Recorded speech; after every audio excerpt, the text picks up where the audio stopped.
Well, good day, everyone. I'm Becky Binder with Senior Director of Content Development for Cornet Global, and I welcome you to the webinar. Congratulations, and thank you for speaking at the summit. It's an honor to be chosen to speak and a privilege to address your peers and colleagues. You have a responsibility for being the best you can. This webinar has been designed for you as an experienced summit speaker to further develop your presentation skills. Our vision is to make Cornet Global Summits the most valuable and engaging professional development investment of the year for all of our attendees to help them advance the profession and our members' value to their organizations. We know that effective education is key to this vision, and the most critical component to effective education is you, the people who will lead the educational sessions at the Global Summit this year in Berlin.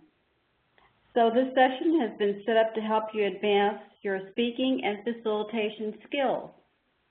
With us here today to lead the webinar is Dan Sundt, the President and Chief Experience Officer of CXO Marketing, an event design specialist that is working with Cornet Global on the summits.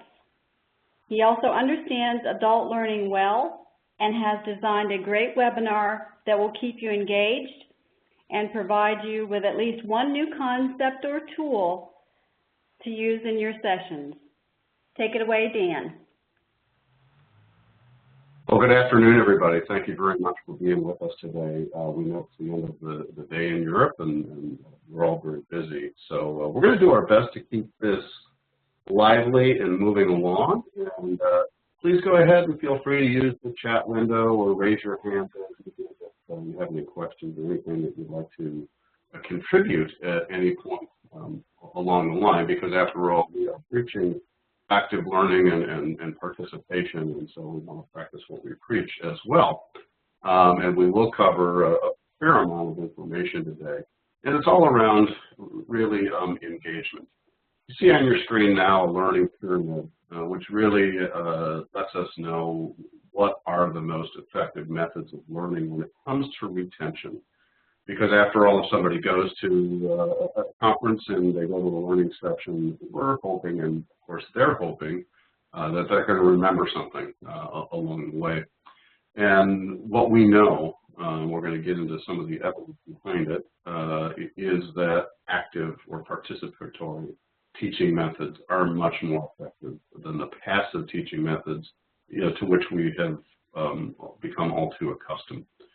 So with that, we're going to turn it over to Pieter van der Laan here in a second. And Pieter has been kind enough to volunteer to talk about something that he did at last year's summit, which was highly participatory, and it worked out well for him. And we feel it's better to have Pieter tell you that story than to have us tell you about concepts and whatnot. So, Pieter, I'm going to change the presenter to you, and hopefully that'll unmute your microphone, and feel free to tell your story for as long as you'd like. So, take it away, Pieter. Looks like we still need it. Oh, there we go. There he is. Thanks, Dan, for giving me some time. Hi, my name is Pieter van der Laan. I'm a workplace strategist at UNO. And UNO is a Dutch-based new ways of working consultancy firm.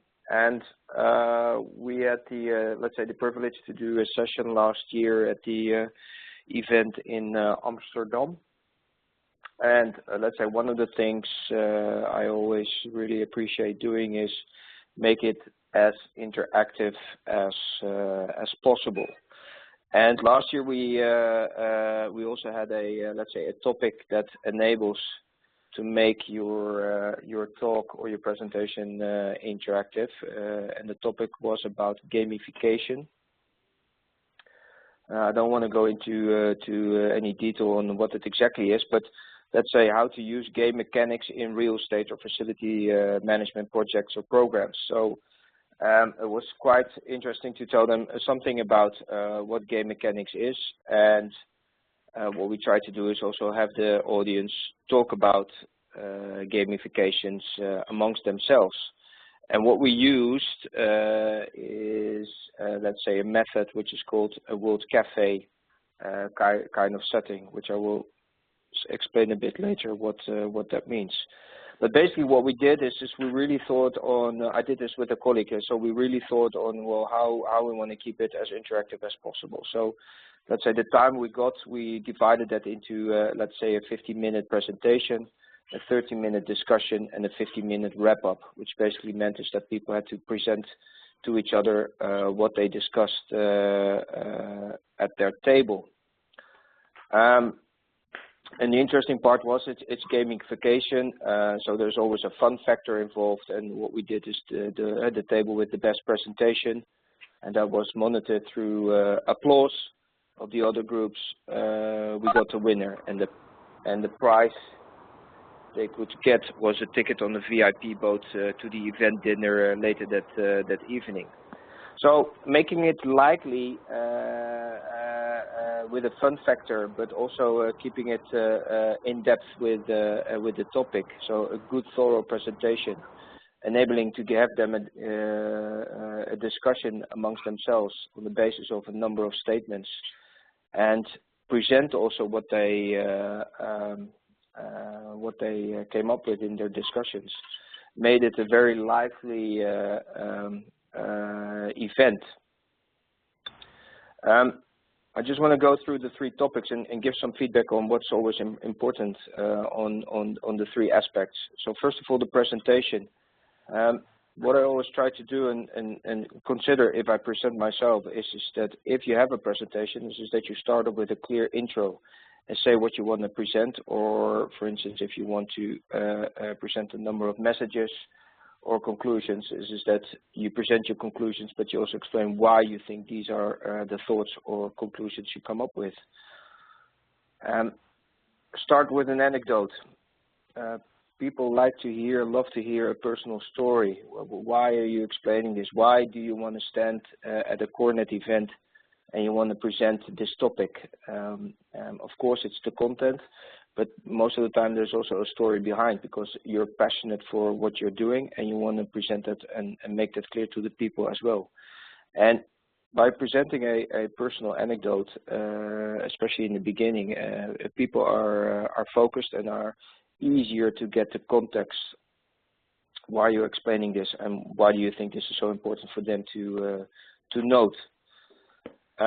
And another thing which is very important, and I constantly see that also when I'm at seminars and other presentations, if you use slides, stick to the slides. So I would like to urge everybody, because this is, let's say, the more experienced group of speakers.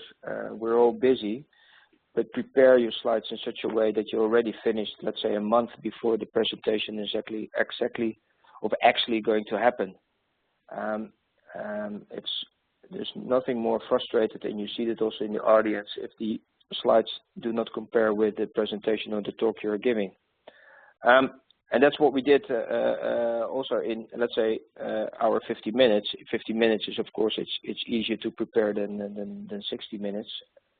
But always be prepared on what you're presenting and the slides you're giving.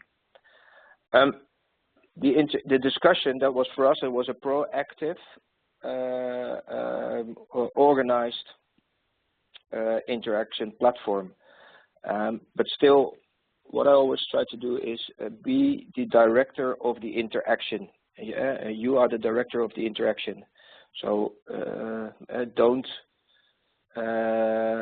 What I hear a lot is to say, well, if there are any questions, please feel free to interrupt.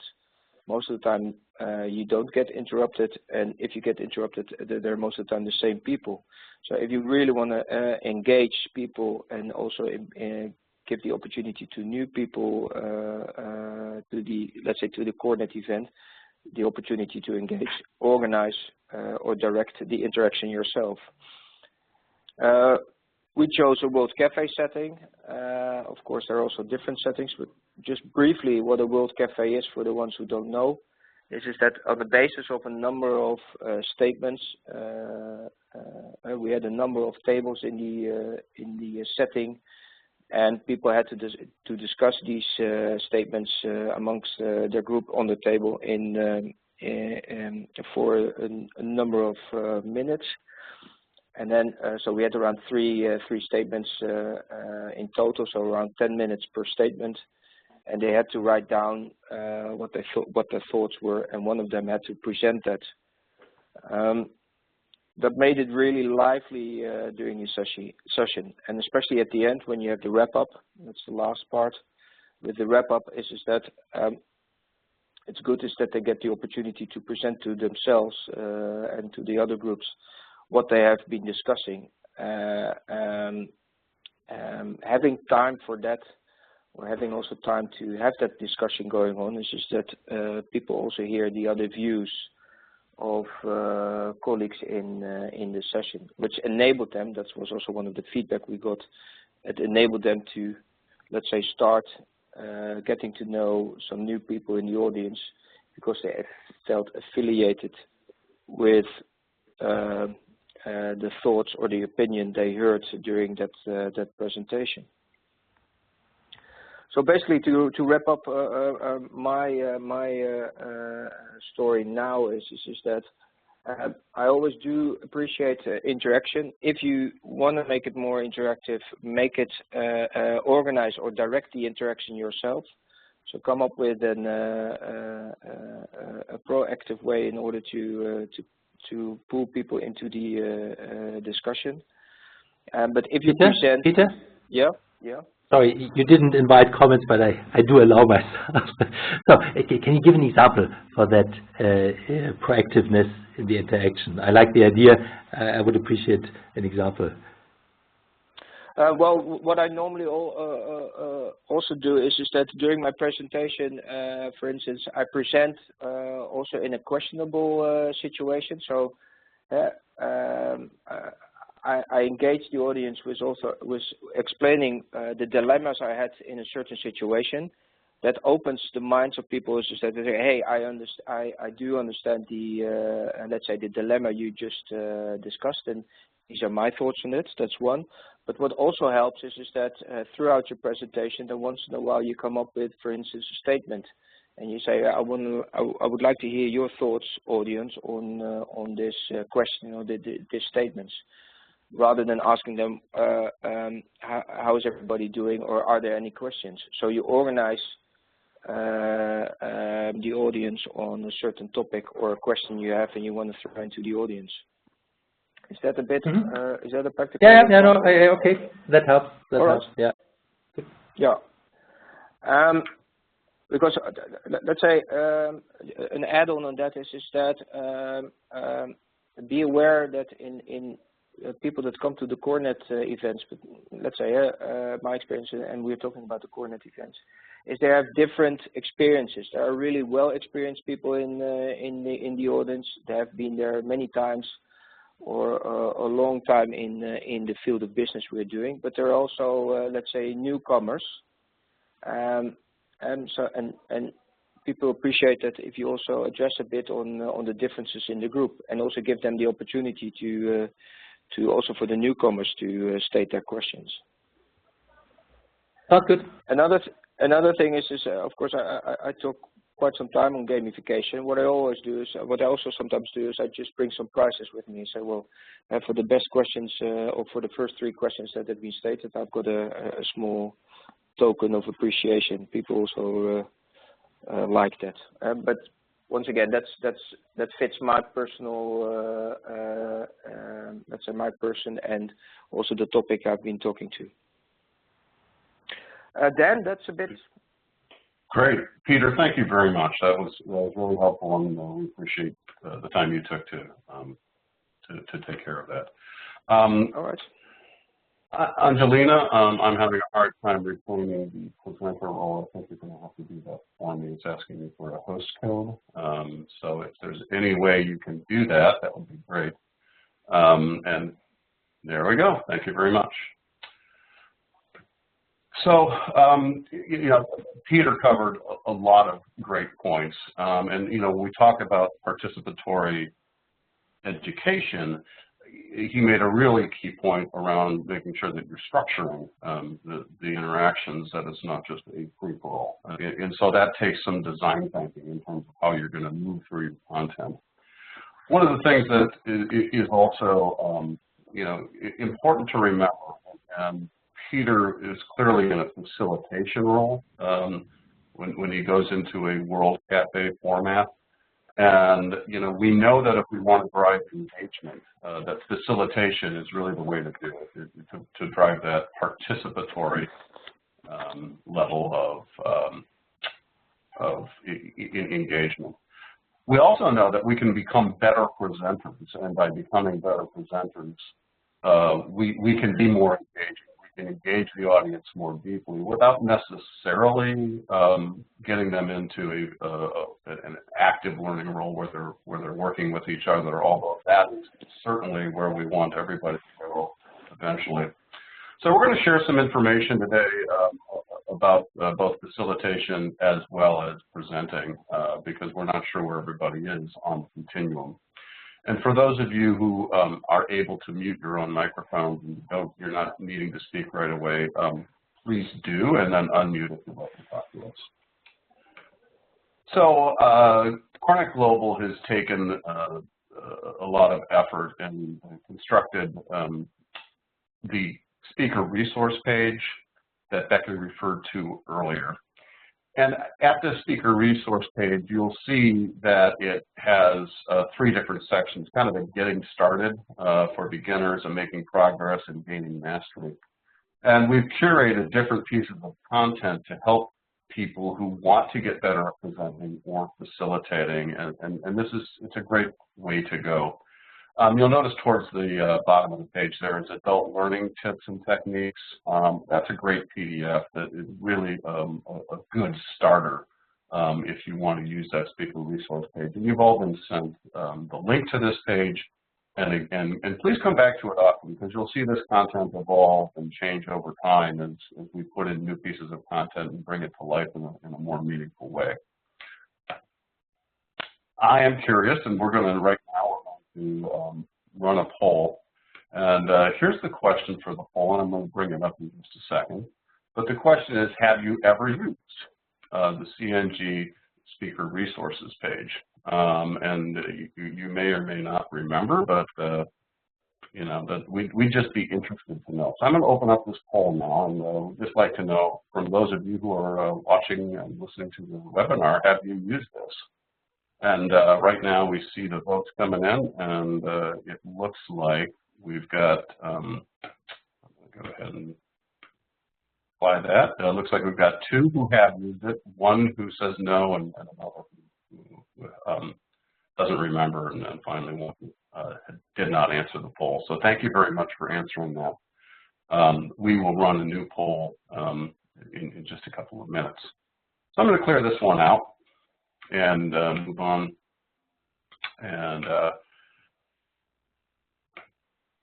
this continuum of expertise and engagement is really how we're thinking about bringing CNG presenters through kind of an expertise continuum, if you will. We know that by getting confidence in your presentation skills can go a long way. If you don't have confidence in your presentation skills, it's difficult to move on to facilitation. But once achieving confidence in your presentation skills, then we know we can move into the facilitation realm, where you're more actively involving participants in kind of a peer-to-peer environment. And really, when you become a facilitation master, you're able to integrate many different types of formats, many different types of questions, and kind of do it on the fly. And that's really where you become a master. So the resources on the speaker resource page are kind of designed to help pull you through that continuum. So let's do another poll. Of those of you who are on the, again, who are on the, it won't let me open the poll, here we go, on the phone right now, like to hear from you in terms of where you would consider yourself on this continuum. Do you think you're a novice speaker, a pretty good speaker, a very good speaker, a pretty good facilitator, or a master facilitator? And we've got some answers coming in now. And just to give you a little bit of a preview before we close it out, most of you, 3 out of 5, are saying pretty good facilitator. So I'm going to close that poll and share those results. So that's good, and that's kind of where I put myself as well. I think, you know, saying you're a master facilitator is a pretty bold statement. It takes a while to get there and a lot of practice. But when you can get into the upper end of that realm, you know that you become more valuable as a conference speaker, and you probably become more valuable in your own workplace because you can start to integrate some of these concepts into normal meetings and make those meetings much more lively and engaging than most of us experience with many meetings. So, there are times in our professional lives where we're blessed with somebody else change our perspective on things. I'm going to tell you about one of those times a few years ago. We've been designing participatory conferences for a long time. And a few years ago, as brain science was really coming to life, and as most of you know, over the last 10 years, we've learned so much more about the brain than we have ever known. It's incredible, and there are lots of experts out there in brain science. And if you were on the webinar last year, you heard a lot of them referenced. But there's really one who I like to pay attention to. His name is John Medina, and he wrote the book Brain Rules. It's 12 different principles that you can use to understand the brain and then use that information in your everyday life. The reason I love Medina is that he is not only brilliant when it comes to the brain science itself, but he does it in such a way that's very easy to understand, and it's actually quite entertaining when it comes down to it. He can help bring things to life in a way that most of the scientists don't do very well. So I'm going to share with you a video that he does, because, by the way, if you go to brainrules.net, that's brainrules.net, it's a great website. It's Medina's website, and he's got a bunch of videos on that you can watch. And in fact, they're also on iTunes, and you can download them for free from iTunes University. If you find this content as engaging as I do, you might find yourself using it as well. So I've opened a new tab at the top of the page, Brain Rule number 9. I'm playing this back off of my iTunes University. And I'm going to, after I start this, I'm going to mute my microphone. I recommend the rest of you do as well, because this audio will come through your speakers and we'll all hear 2 different audio streams. So actually, if you can just mute everybody, well, let's make that easy. Angelina, I'm going to play this video now.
because I've heard from more than one person that they cannot hear the audio. Eckhard, we might play another video later, and you were one of the people who initially could not hear it. Can you tell us how you fixed that?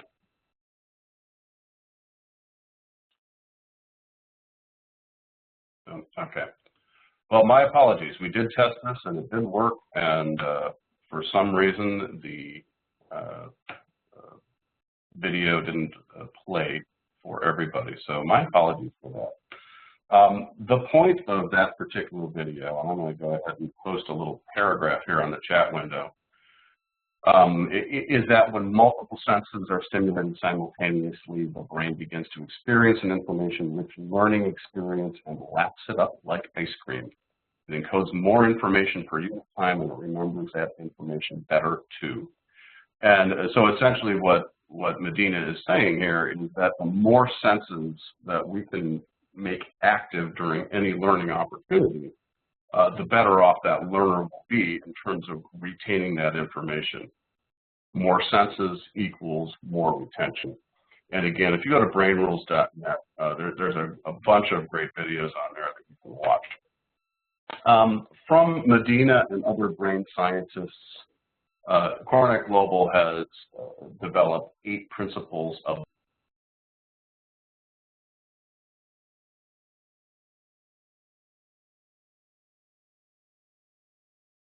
global summits. I'm going to review these quickly one at a time. Active learning is what we've been talking about most, and it's the one principle that I would encourage all of you to adopt as quickly as you can, and that is to put the power into the people's hands, to have them talk to each other, to learn from each other.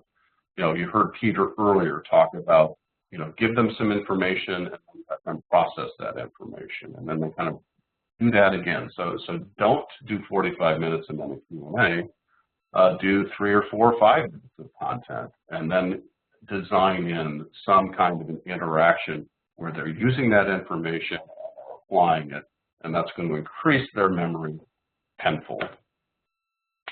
Give them a problem to solve. Often we'll see case studies as a way to do this, where we're making up, either based on real life or fiction, some kind of a problem that needs to be solved. And when you give people a problem to solve, they are much more engaged than you tell them how to solve it. The third principle of previous experience is really kind of twofold. Everybody comes to your learning session with a different level of experience, as Pieter mentioned, based on a different, their knowledge of this topic or even just their tenure in the industry. And you'll need to kind of quickly figure out whether that previous experience is luggage, meaning it's positive and they bring something to the table, or it's baggage and because of their previous experience, they're having a hard time grasping perhaps a new concept or a different way of doing things. So it's up to you as the facilitator to quickly understand that previous experience and play to it and use it in a constructive way. Relevance, and for you, this really is a factor of your course description and making sure that it stays on target, because we know that everybody's developing relevant content. We just need to make sure that we're delivering on the promise. Emotional connection, again, this is another great Medina piece. When we can connect with somebody on an emotional level, we are going to open them up much more quickly and get them engaged. When our emotions are aroused, we remember more. And that doesn't mean you should just gratuitously throw up pictures of babies and puppies, as I have. But Pieter talked about it earlier, and we're going to get to it again later in this session. It's around creating that emotional connection. Often it's with an anecdote or a story, and you hook them with that right up front. Because when people hear stories about other people or even themselves, they are much more likely to pay attention. So stories are core to creating those emotional connections. The principle of self-learning says that everybody is a self-learner, and that, again, they come to these sessions with a certain amount of knowledge and belief in how they learn. So it's kind of up to you, again, to figure out how is a particular learner learning. We talk about multimodal learning a lot, where we talk about auditory, kinesthetic, visual learners, and so we want to try and satisfy all those learning styles in a single session. This gets a little bit more advanced, but it's an important principle to remember. The principle of alignment, and this is really that people are coming expecting that your content and your learning outcome and your activities are all going to be aligned together, and that if they're not aligned around you know, a theme or very kind of strict guidelines, they're going to feel a little bit disconnected. And finally, the principle of fun. Learning should be fun, and you should be having fun as you're presenting, and they should be having fun as they're learning and speaking with each other. And so, you know, by all means, you know, integrate fun into your learning principles.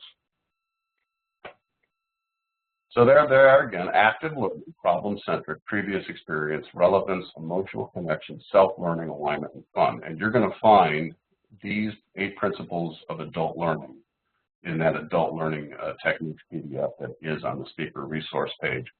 So, and we'll review it one more time before we close out today. I'm going to take just a brief pause here and see if there are any questions. Feel free to use the chat window if you'd like to, or raise your hand, or just kind of pipe in. If not, we'll move along, but I do want to just give everybody the opportunity to catch up and ask any questions they've got. Okay, I'm keeping my eye on that chat window, and I'm keeping my eye on the participant window as well to make sure that everybody is with us. And, you know, please let your needs be known. So at this point, we have another guest who is going to speak to us about her experience last year to give you a different perspective on how she conducted a session at last year's Global Summit. Annika Mezger, I am passing the privileges to you as the presenter, and please go ahead and take it away. Thank you, Dan. Can you hear me? Yeah. Thank you for being here. I'm Annika Mezger. I'm from Royal Haskoning DHV, and I was participating in the Amsterdam Summit last year. What we did was we organized an interactive session with all the participants in the room, and what we did was follow your feet, as to say, and we used statements with first a short introduction for all the topics, and then after every introduction we gave some statements, and we used the corners of the room, which very bright floor pieces from IKEA. Very simple, it didn't cost much, but just to give a sense of place. And then with the statements, we asked everyone to go to the color that represented their statements. And by doing so, we saw that all the participants who were seated all day, or a couple of days, were really getting energy through the meeting. And it really helped to get everyone involved. So with the microphones, we asked people to react on the statements, and you see that everyone is really connected with the topics. And what we found out, that there was a lot of energy, but everyone was also very positive at the end. So you see it in the awareness, but also in how people value the session. And there was one learning point from my point of view, was that I had one woman from Asia who was a little bit more shy, and she didn't want to stand up. And I really asked her to participate as well and walk with us. But yeah, she didn't want to. And for me, it was a lesson that although she did not participate in the real movements, she was still engaged and still gave her opinion. So the atmosphere in the room was still in such a way that she felt relaxed and able to participate. So for me, I think you don't have to push everyone, and things sometimes go a little bit different than you expect, but still it's worth of what you do. It's worth it. So that was one thing, and the other thing that I've learned, and I learned it from a previous session, and I think then you're doing it as well with this session, is using the pictures.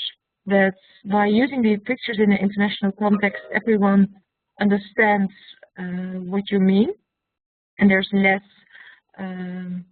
trouble or misunderstanding. So for me, those are two key points that while being active and creating an atmosphere and giving it a positive vibe, you still have some key points that you can turn on to make it a better session. So that's what I wanted to share today with you. And I want to wish you all good luck with the session in Berlin. Thank you very much, Annika. Are there any questions for Annika? And Angelina, if you wouldn't mind, thank you very much. Got it. Any questions for Annika? She brought up a couple of great points, and we're going to get to the pictures in just a second. But this idea of kind of assigning colors, again, you talk about different levels of senses that you're engaging, helping to group people based on their interests or their commonalities, having them get up and move. I can't tell you how important that can be. Is to have people get up and move around the room. It's hard for them to not pay attention if they're actually in motion. And so we like to do a lot of that. And then finally, recognizing the learning preference of the one individual who did not want to stand up, but still engaging her in the learning, engaging her in the conversation, which I'm guessing she appreciated a whole lot. So thank you very much, Annika, for that. I appreciate it. Your pleasure. So we go back to this continuum of expertise and engagement, and we've really been talking a lot, both with Annika and with Pieter, about the facilitation piece of it. But there are some really great things you can do just as a presenter to gain confidence and to drive engagement with your folks. And when we think about kind of gaining that confidence in your presentation, there are what I call a high five. And the first one that you can adopt is the rule of three. And that really is recognizing that your learners are probably not going to be able to learn a lot more than three key concepts. And so build your entire presentation around the three things that you think they must remember. And of course, those should be tied to your learning objectives for the session. The second one is that less is more, and you see especially around graphic support, and this is what Annika was mentioning. It's really trying to use text less and pictures more, and to eliminate busy slides. And we're going to get into these in just a second as well in a little bit more detail. The third one is the 10-minute rule, which really says every 10 minutes you need to change things up to maintain their attention. The fourth is to video record rehearsals, which can go a long way with your own skills. And the fifth one is to mix in stories and emotion, which you heard Pieter talk about earlier when he talked about opening with an anecdote. So let's review these five in a little bit more detail. The first is the rule of three. And because the video didn't work last time, I'm not going to go to it, but I will let you know that if you want to, the video for rules number 5 and number 6 are around memory and repeating to remember. And essentially what Medina tells us in this video is that if you say something once, and even if you have a graphic on the screen that reinforces it, that's not good enough. That you must repeat multiple times, usually so that people actually remember what you're talking about. So if you're giving yourself time to repeat, you can probably only remember, you can only probably fit in those three things. So we really want to kind of drive that home in terms of it will take people a long time and a lot of repetition to integrate into their memories the content that you're learning. So less is always more. The rule of three is building your presentation around three things. For this one, just as an example, we wanted you folks to understand why Cornet Global is moving towards active learning. We wanted to create self-awareness and critique of your own skills so that you're thinking about what you do as we're going through this. And we built a polling question around that. And then to encourage the commitment of at least one new concept or idea for your sessions here in 2014. So that's how we use the rule of three for this presentation. Less is more, and we talked about this especially around the graphic design or the visuals that you're using. For a good primer on this one, go to BrainWorld's video for rule number 10, which is that vision trumps all other senses. And what Medina tells us there is why we don't use text on slides, because it takes the brain much longer to decode text and encode it back into the brain, whereas pictures are a shortcut to memory. And so, you know, as much as possible, we want to make sure that we are designing our slides to be clean and very communicative around one key principle. So when we talk about less is more, you've all sat through presentations where the speaker is using the slides as cue cards and they literally have printed their script on the screen. I'm sure none of you do that, you're experienced presenters, but it's a no-no. There's nothing worse and more disengaging than watching somebody read their slides. Limit the use of text, nothing less than 32 points is my rule of thumb. A lot of the professionals say 24 points would be the minimum, but I prefer to use 32 points as a minimum whenever possible. Communicate pictorially. These images are a shortcut to key concepts that we want to remember, and Annika recognized that. You know, it's a great way to quickly communicate a concept. And it takes a little bit of extra work on your side, but it's so much more effective for the learner to see a picture than to have to decode text. Tell stories, establish big picture context before showing graphs, charts, and data. Again, we talked about stories earlier. We're going to talk about them again, actually, in a couple of minutes.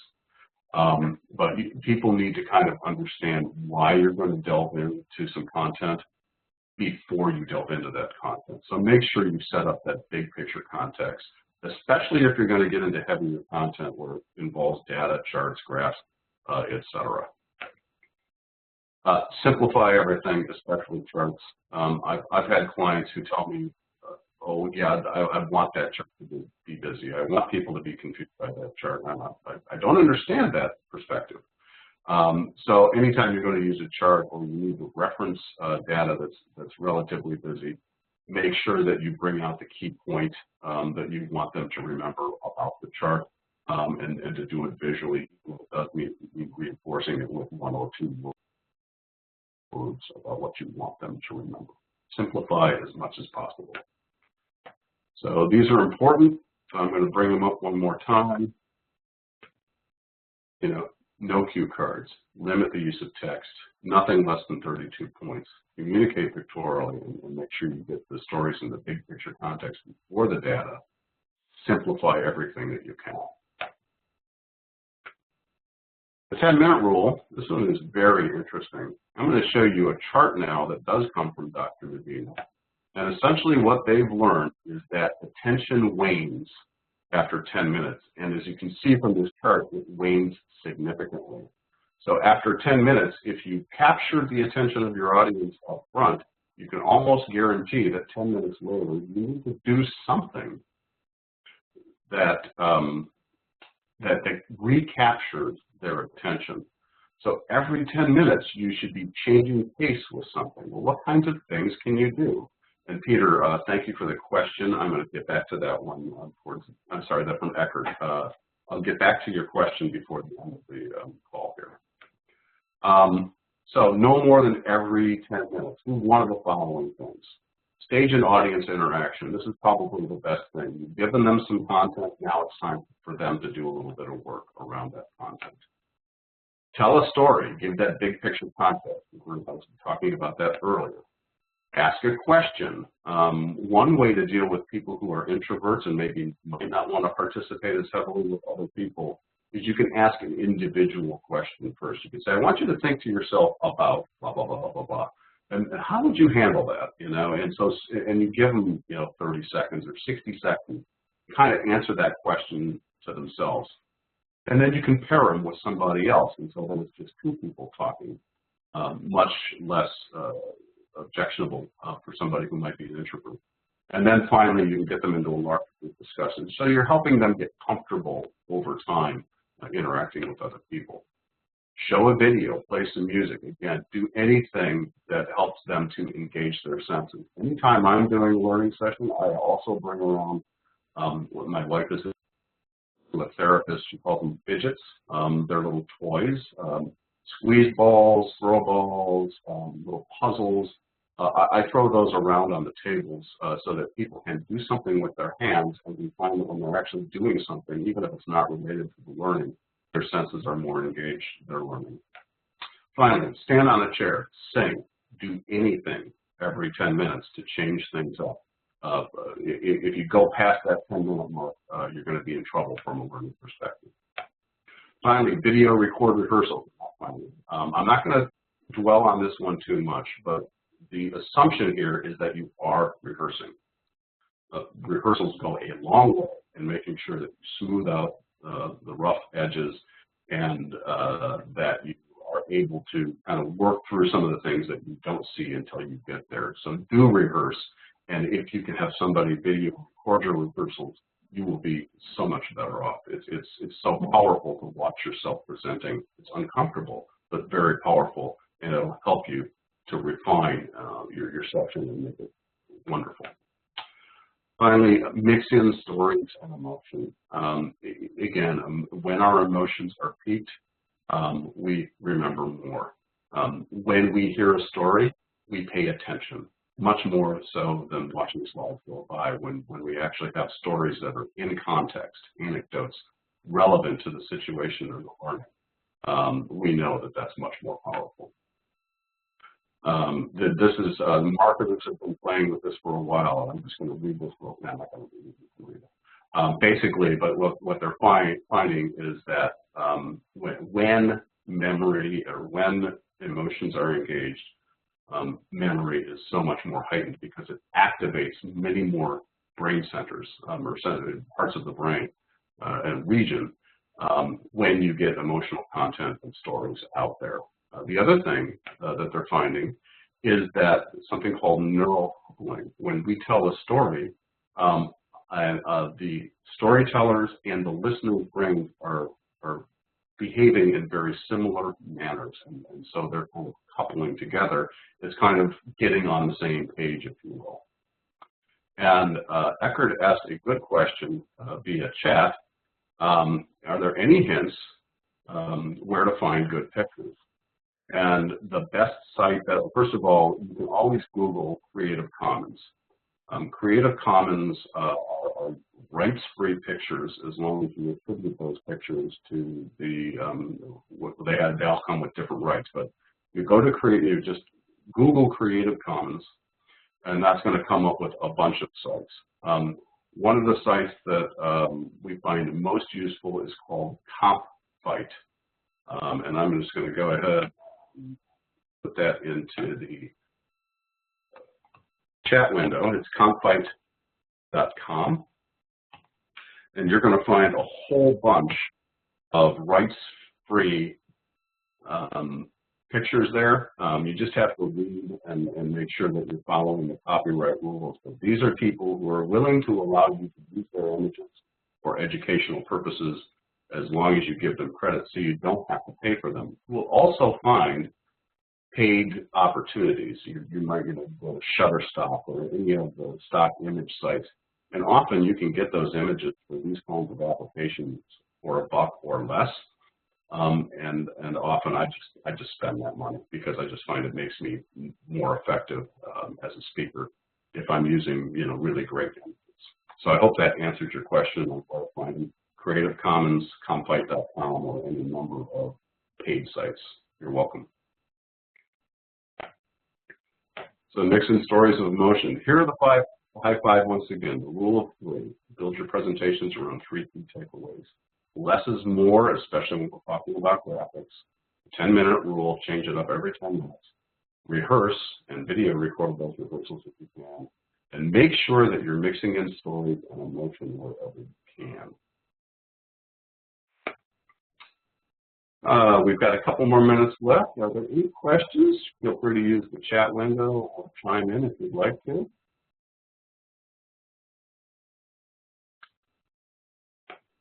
All right. We're going to move ahead. I want to review one more time again, but each remember. Active learning is the one that we're all focusing on, getting people to interact with each other as part of the learning experience. One of the pieces of coaching that I always use is the more they're talking, the better off you are. Problem-centric, help them solve problems. Recognize people's previous experience, what they bring to the table when they're coming to your sessions. Make sure that you're keeping it relevant to their needs and certainly to the promise that you've made in terms of what the session should be about. Create emotional connections whenever you can. Recognize people's self-learning opportunities and how they like to learn and try and adapt to that as much. Make sure everything is aligned from the beginning to the end, and that it all feels like it hangs together, and have fun. There's the high five once again. Here's a good question. What about mini tests? From Eckhart. Thank you. Great question, Eckhart. I think mini tests are a great way to go through a session. And you could even start with a test if you wanted to, and then end with a test. Very simple test, but something that just helps you gauge where people are at the beginning and where they are at the end. Kind of helps you feel better about the learning, or it lets you know maybe where you may have missed the mark. So mini tests are a great way to mix things up, and that would certainly also fit in with the 10-minute rule. And if people know they're going to be tested, they want to perform. So yeah, no doubt that mini tests are a great way to kind of mix things up and drive interaction. Thank you, Eckhart. And feel free to type in a follow-up if you'd like to on that. Okay, this has been very good. I would like to open up one last piece of polling for you guys. And I'm just going to open that right now. We'd like to know how you felt about today's session. And basically, I'm not putting it on the screen right now, but you'll see it in your polling window. I found today's webinar great. It exceeded my expectations, very useful, somewhat useful, or a waste of my time. Please be as honest as you can with us. We want to make sure that we're improving these sessions as they go along and making them valuable to everybody. So I'm going to leave that poll open for a little while. Pretty much everybody is answering B of those who have responded. Thank you very much. If you want to provide any specific feedback, feel free to email Becky and or Angelina, and they'll get that feedback back to me anonymously. You don't need to worry about disclosing your identity, although that's fine with me as well. And these are the photo credits of where we got these photos today. So actually I found most of them. Deposit Photos is a big contributor on Comfight.com. And there are some others that we used as well, and they're mentioned here. And this is something that you should all be doing when you can take those photos and use them. And with that, I'm going to pass it back to Becky to close things out. Thank you all very much. Really appreciate your time and attention.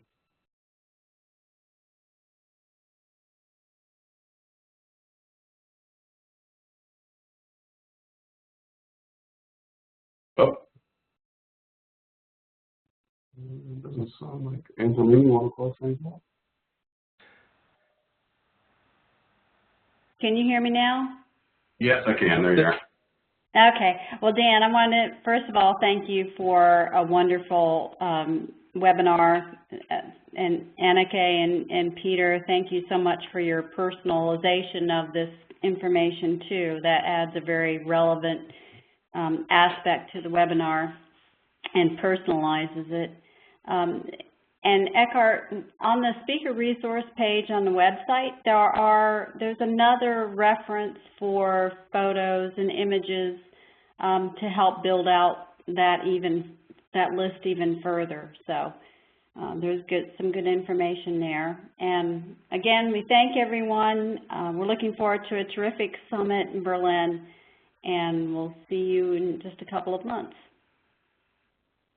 Thanks a lot.